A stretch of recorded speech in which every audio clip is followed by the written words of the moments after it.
soy África Vázquez, autora de fantasía y ciencia ficción, y estoy aquí para hablar de uno de los aspectos fundamentales de mi proceso de trabajo, el worldbuilding o la construcción de mundos. Cuando decides ambientar una historia en un mundo que no es el tuyo, la primera pregunta que surge es ¿de dónde saco la inspiración?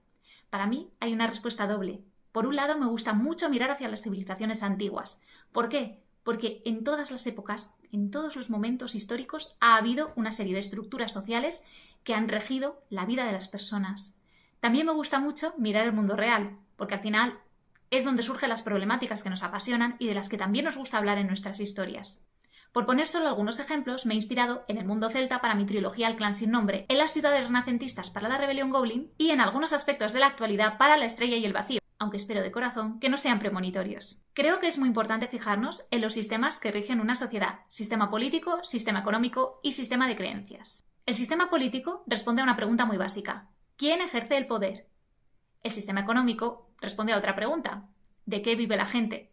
Normalmente, una cosa y otra están muy relacionadas, y me explico. Si, por ejemplo, en La estrella y el vacío yo le he otorgado todo el poder de la galaxia a una inteligencia artificial, es lógico que esa misma inteligencia artificial sea la que decide cuántos créditos, cuánto dinero, es decir, cuánto poder tienen las personas. Aquel que controla el dinero, los recursos, es aquel que también controla el gobierno.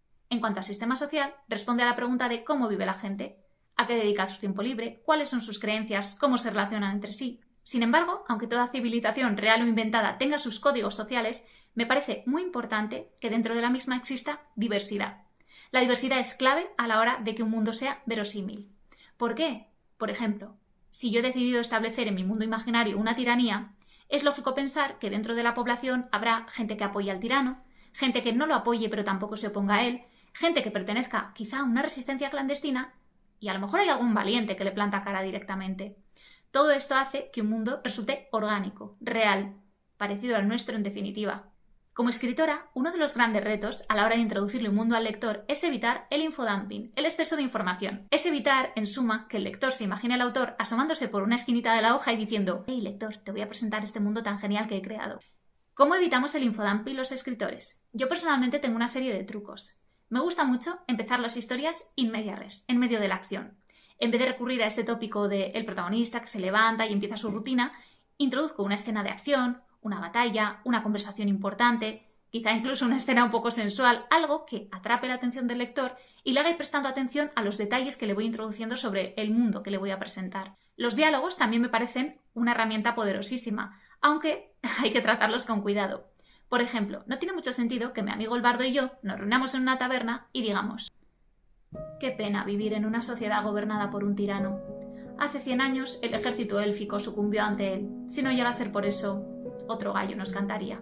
Nadie habla así en la vida real. Sin embargo, sí que puede tener algún sentido que mi amigo el bardo y yo nos reunamos en esa misma taberna y comentemos «Brindemos por la caída del tirano que hace 100 años que nos está atormentando».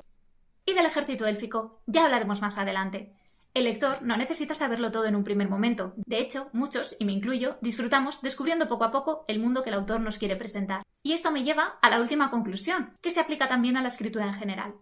Muestra, no expliques.